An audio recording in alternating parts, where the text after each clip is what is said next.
Now let's turn to a new initiative by the Imo State government to try to harness a hub of business talent on the community level and to deepen the local economy. It's called the One Kindred, One Business Initiative, or OKOBI, and its aim is to provide a platform that will advance community-based businesses from art to agriculture.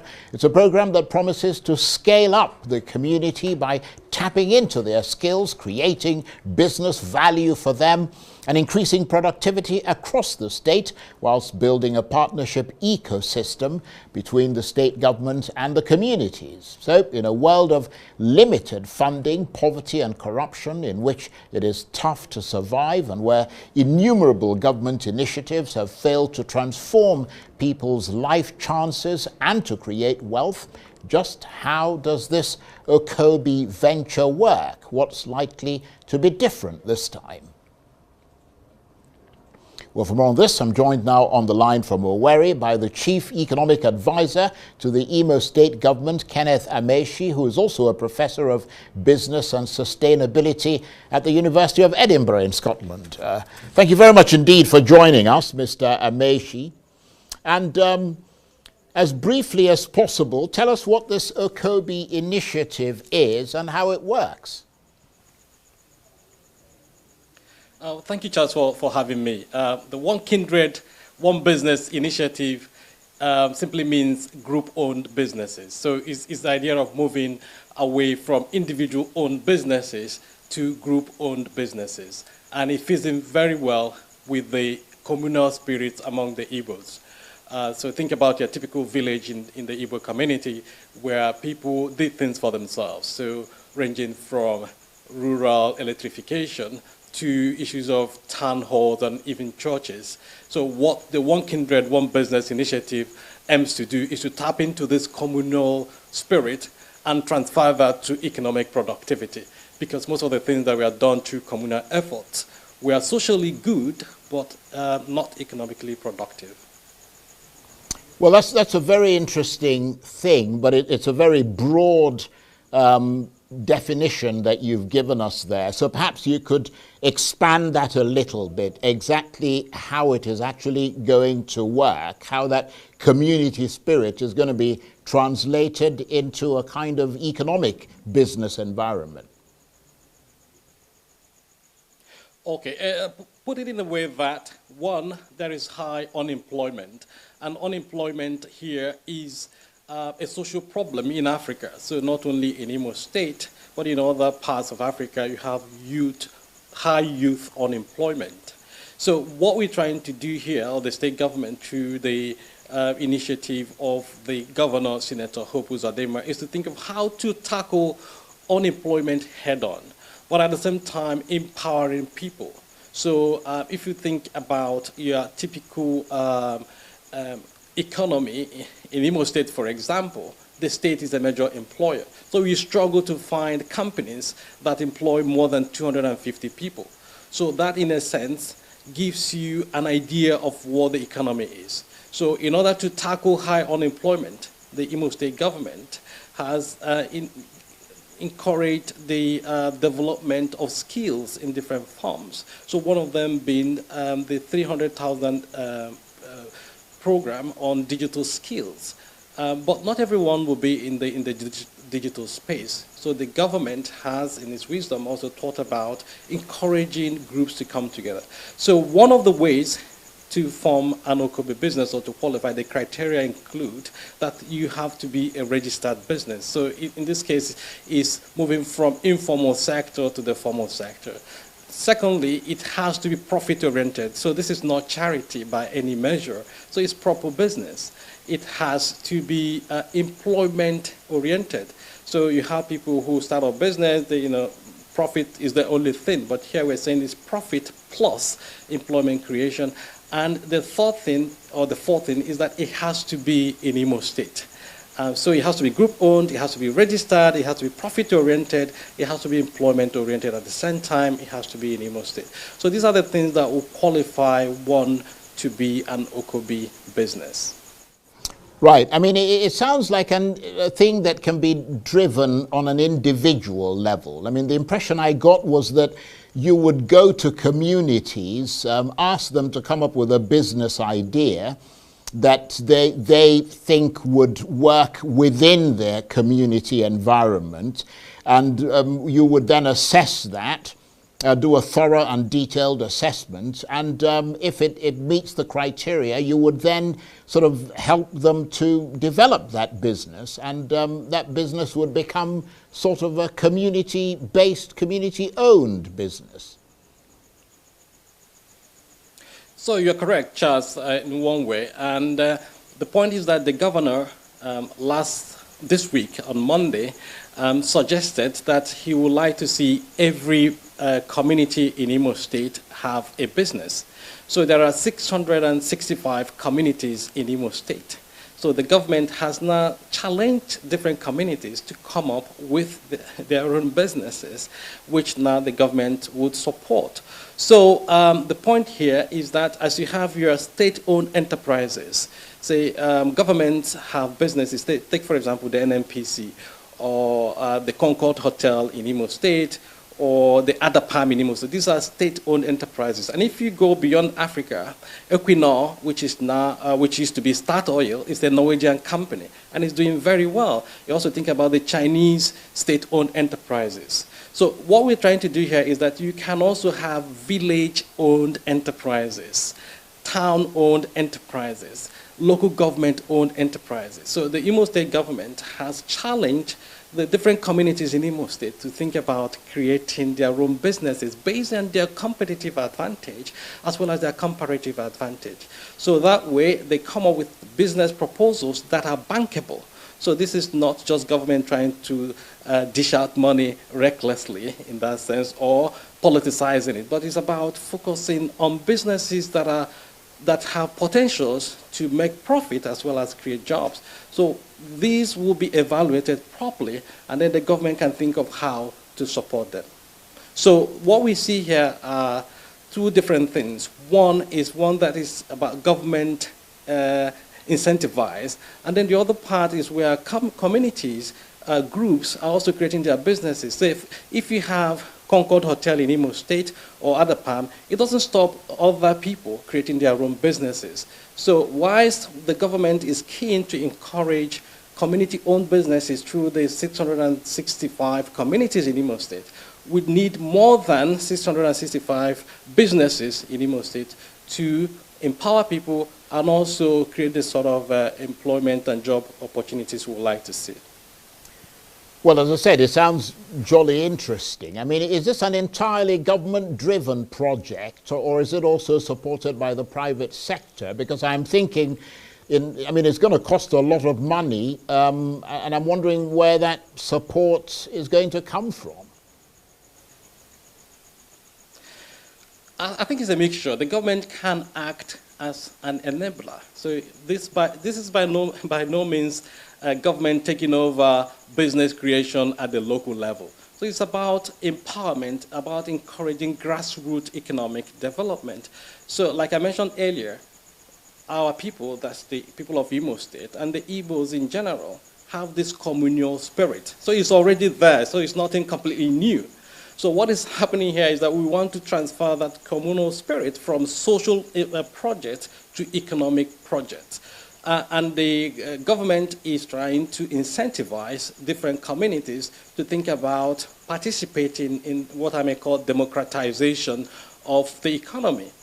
But on the other hand, you also have companies, individual actors that are willing to support these businesses. Take, for example, companies that are in Imo State who might want to use it as a form of their corporate social responsibility.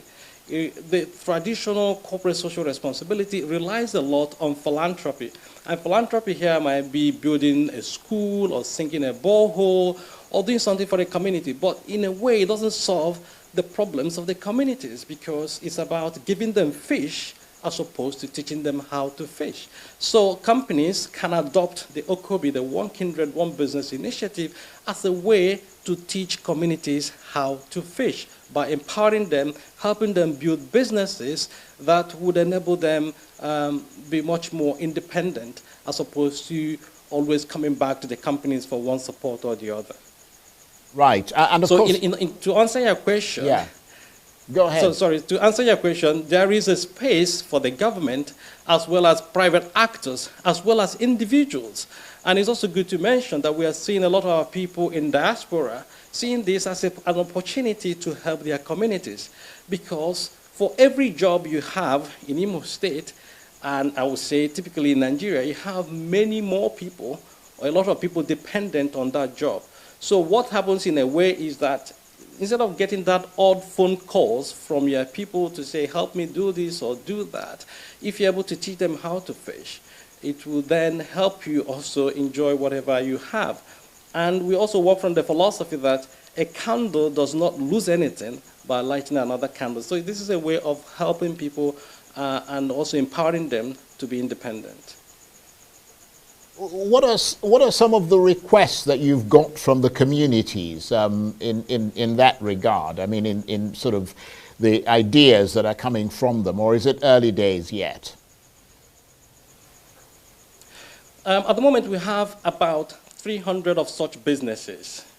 So this is before the government come on board, I mean, with the announcement this week to suggest that communities should be encouraged to think about their own businesses. So there are existing what you call like group-owned businesses or OKOBI businesses, about 300 of them. So they are into different things. Most of them are agri-businesses, but they're also into services. So we have those that are into livestock, those that are into farming. It could be cassava, it could be maize, it could be any other thing. But one thing here is that we're allowing people to be imaginative.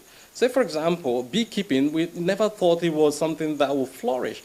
And it doesn't cost a lot to invest in beekeeping. All you need to do is to create a hive. How much does it cost to create a hive? 30,000 naira. So with, say, 3 million naira, you're able to create 100 hives. And out of these hives, within a space of 6 months, you will get a lot of honey, as well as the wax that will be profitable. So we are beginning to find things we didn't think about, or things we didn't imagine would thrive in our communities. Think about mushroom, for example. We didn't think of it. Think about things like grass cutter. So if you go to your typical restaurant in Imo State, you may want a grass cutter. In our local parlance, it's called nchi, anunchi, right? So, but where do they come from? Where does this anunchi come from? So most of the time, they come from outside Imo State, but we can also grow them. So we have a hospitality sector in Imo State that can be a center of attraction and create some of these opportunities. Because what we found out through our study is that most of the things consumed by the hospitality sector come from outside Imo State. So these are already opportunities that Imo people can tap into. And communities are coming forward with ways of doing this.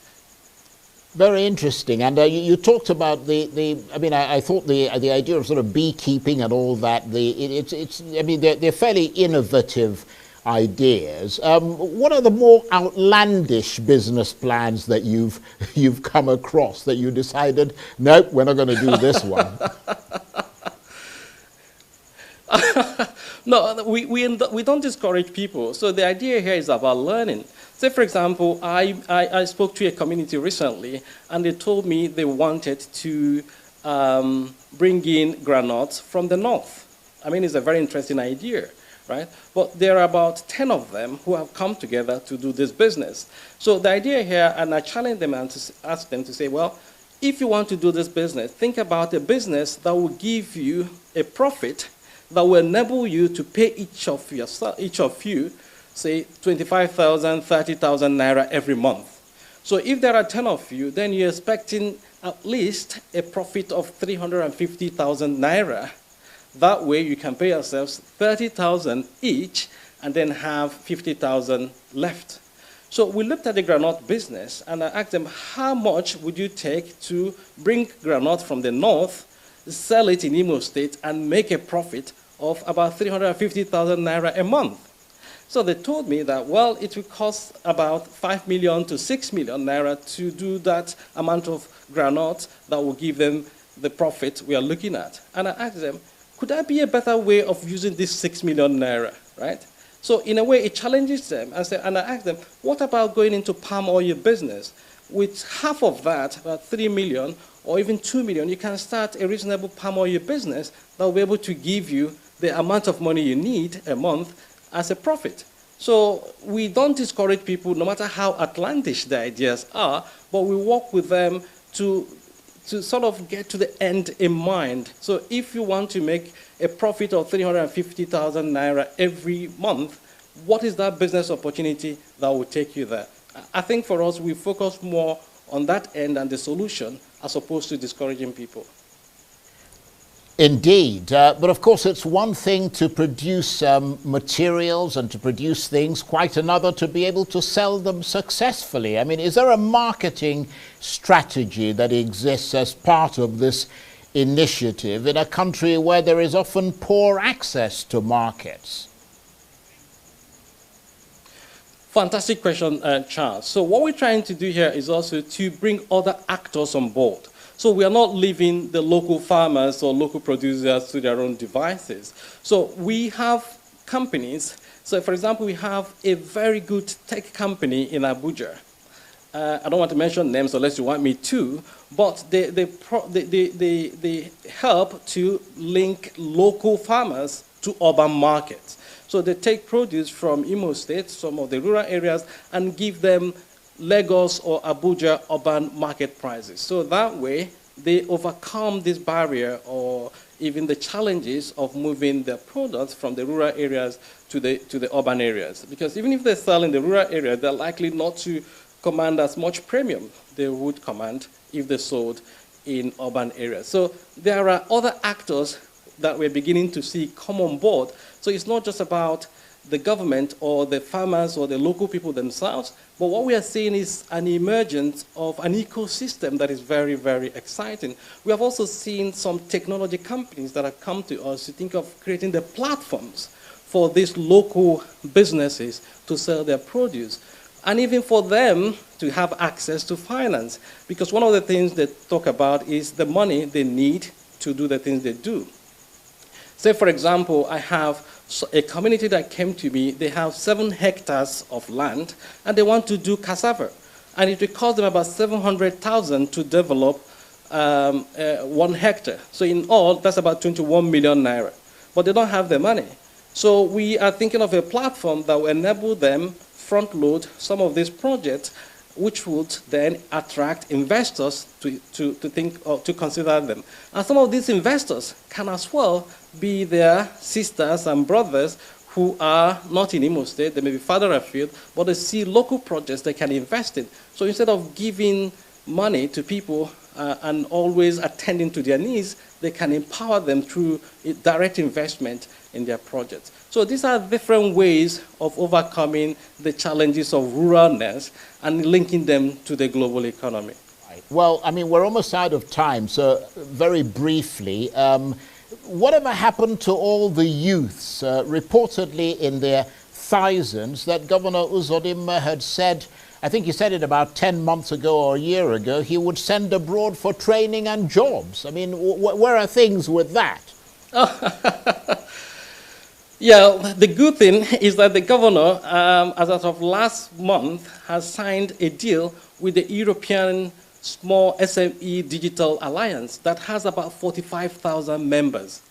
So even if they decide to give us 10% of their jobs, so there we have about, I mean, he talked about 4,000 youths working for European companies. So even if they gave us 10% of that, that's 4,500. So he signed this deal with them, which will include mentoring, freelancing, because they can offshore some of their jobs to youth in Imo State. Because what is happening is that they find that it is much more expensive these days to deal with the Eastern Europeans as well as India. So Imo State is emerging as a digital hub, not only in Nigeria, but maybe in West Africa, given what the governor, Senator Hope Uzodimma, is trying to do with the digital economy strategy. So that promise is very much alive, and we're beginning to see the opportunities there coming from Europe, and he signed the deal now, and hopefully before September, October, there will be a robust strategy to tap into that.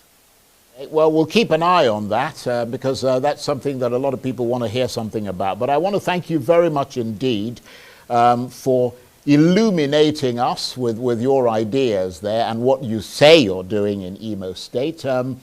Kenneth Amechi is the Chief Economic Advisor to the Imo State Government. He's also a Professor of Business and Sustainability at the University of Edinburgh in Scotland, and he was talking to me on the line there from Owerri. That's it for this edition of Arise Prime Time. Join us again tomorrow. From me and the entire team here in Abuja and Owerri, bye-bye and thank you for watching.